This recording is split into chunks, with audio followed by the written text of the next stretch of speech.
Video में आगे बढ़ने से पहले मैं कुछ नाम लेना चाहता हूं। दरअसल जसवंत नाई, गोविंद नाई, शैलेश भट्ट, राधेश्याम शाह, बिपिन चंद्र जोशी, केसर मोहनिया, प्रदीप मोडिया, बाका मोहनिया, राजू सोनी, नितेश भट्ट और रमेश चंदाना।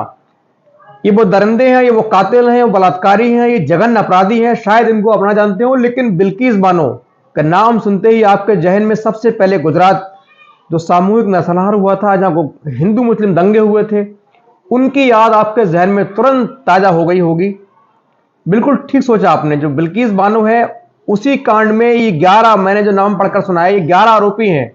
ये वही 11 जघन्य अपराधी हैं जिन्होंने बिल्किस बानो के 12-13 सदस्यों को, परिवार को, परिजनों को मौत के घाट उतारा था। बिल्किस बानो के साथ जघन्य सामूहिक बलात्कार किया था, गैंगरेप किया था, उनकी 2 साल की दुधनी बच्ची को मार दिया था, उनके 6 महीने के पेट के बच्चे को भी मार दिया गया था। उसके बाद किसी तरह बिल्किस बानो वहां से बचकर सही सलामत सुरक्षित जगह पहुंचती हैं। उसके बाद जब दंगे खत्म होते हैं, उसके बाद चूंकि 3 मार्च 2002 को यह घटना घटी थी, उसके बाद जब दंगे समाप्त हुए तो बिल्किस बानो किसी तरह हिम्मत करके पुलिस स्टेशन पहुंचती हैं, अपनी जो कंप्लेंट है ले आती हैं, लेकिन पुलिस कंप्लेंट देखकर ही इनको वापस कर देती है, इनको उल्टा डर खौफ दिखाकर वहां से भगा देती है। लेकिन बिल्किस बानो हिम्मत नहीं हारती हैं।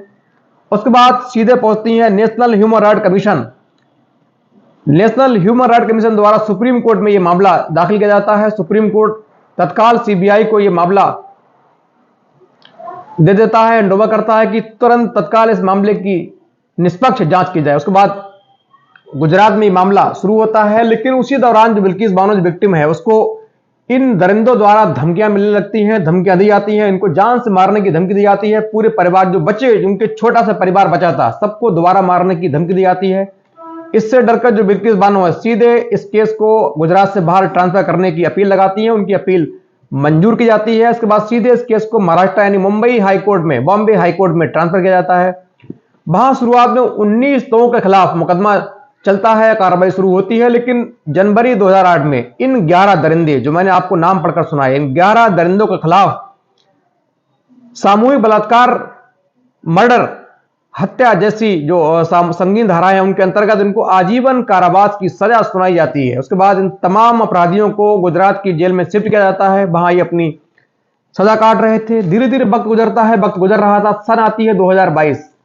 अब इनकी जो सजा है लगभग 15 महीने की पूरी हो चुकी थी। फिर इसमें से एक जो राधेश्याम शाह है, ये सुप्रीम कोर्ट को गुमराह करके, धोखा देकर सीधे एक याचिका दाखिल करता है कि हमारी जो सजा है 15 साल पूरी हो चुकी है, मिलाड मुझे, हम सभी को अब छोड़ा जाए, लिहाजा हमारा परिवार है, परिजन है, हमारे परिवार बीमार है, देखरेख के लिए हमें जेल से बाहर निकाला जाए। एक धारा है 432, 433। इनके अंतर्गत यह होता है कि जिस राज्य में केस चला होता है, जिस राज्य की कोर्ट में सजा बोली जाती है, यदि वो चाहे तो 15 साल के बाद इन अपराधियों को छोड़ सकती है या कुछ भी तब्दीली कर सकती है, उसको राइट होता है। और यही सुप्रीम कोर्ट को इन आरोपियों ने गुमराह किया।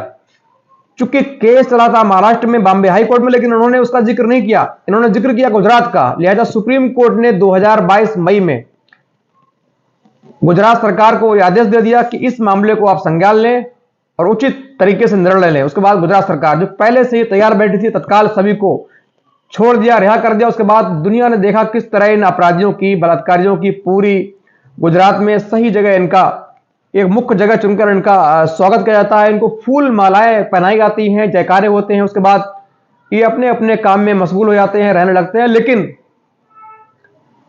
अभी 8 जनवरी को बिल्किस बानो की याचिका द्वारा फिर जो सुप्रीम कोर्ट में दाखिल की जाती है, उसके द्वारा जो जज साहब है, उन्होंने फिर से इन सभी की जो बेल है, जो पैरोल है, जो रिहाई है, उस पर रोक लगा दी। बाकायदा गुजरात सरकार को कड़ी फटकार लगाई कि तुमने कैसे किया, आपने कैसे इनको रिहा किया। चूंकि मामला ये बिल्किस बानो के वकील द्वारा बताया गया माननीय सुप्रीम कोर्ट को कि चूंकि सर ये मामला महाराष्ट्र का है, महाराष्ट्र सरकार इस पर फैसला ले सकती है, लेकिन आपको गुमराह करके इन्होंने गुजरात का मामला बताया और गुजरात सरकार से इनको रिहा करा दिया। ये सख्त कानून का खिलाफ है, संविधान का सीधा सीधा उल्लंघन है। उसके बाद जज साहब ने सीधे इसको संज्ञान लिया और कड़ी कार्रवाई करते हुए गुजरात सरकार को फटकार लगाई और कहा हमको धोखे में रखा गया। फिर से इनकी रिहाई का आदेश है रद्द कर दिया गया। इनको 2 सप्ताह का समय दिया गया कि 2 सप्ताह के बाद सभी को सरेंडर करना होगा और उसके बाद तमाम जो बाकी जिंदगी है फिर से सलाखों के पीछे बितानी होगी।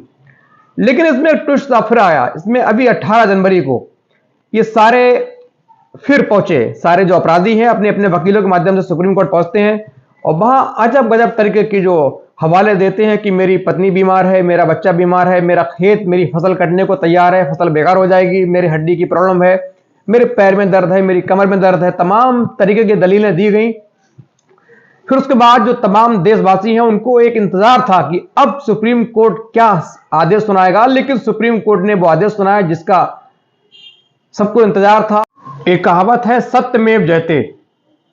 ये कहावत यहां बिल्कुल चरितार्थ होती है। जज साहब ने जो फैसला सुनाया, माननीय सुप्रीम कोर्ट ने जो आदेश दिया, उसका सभी ने खैर मकदम किया, स्वागत किया। दरअसल सुप्रीम कोर्ट ने कहा, जब अब आपके माता पिता बुजुर्ग हैं, आपको दिक्कत हो रही है, लेकिन जब बिल्किस बानो के माता पिता को तुमने मार दिया था तो इस महिला को कितनी दिक्कत हुई होगी। अब तक 2002 से लेकर 2023 तक ये कितनी बार मरी होगी, कितनी बार जी होगी, जिसके साथ जघन्य अपराध किया गया हो, जिसके बच्चे को, दूध मुहे बच्चे को मारा गया हो, जिसके परिवार के 13-14 सदस्यों को, उसकी माँ बाप को जघन्य तरीके से तुमने निर्मम तरीके से मार दिया था, तब तुम कहां थे। दूसरे आरोपी ने कहा, मेरी फसल कटने वाली है, लिहाजा मुझे पैरोल दी जाए, मुझे 4 सप्ताह का समय और दिया जाए। तो सुप्रीम कोर्ट ने कहा, जब तुम 15 साल जेल में रहे तो तुम्हारी फसल कौन काट रहा था, उसी तरह फसल कटवाइए। तीसरे ने कहा, मेरा बेटा बाहर पढ़ रहा है, मेरी पत्नी की तबीयत खराब है। तो उसने कहा, जज साहब ने कहा कि आप जब जेल में थे तो आपकी पत्नी की हालत कैसे बेटे ने केयर किया, लेकिन जब बिल्किस बानो के माता पिता को मार दिया तो तुम्हारा हृदय नहीं फटा, तब इसने कैसे जीवन जिया। क्या ये किसी की पत्नी नहीं है, ये किसी की बेटी नहीं थी, ये किसी की बहन नहीं थी, ये किसी की मां नहीं थी।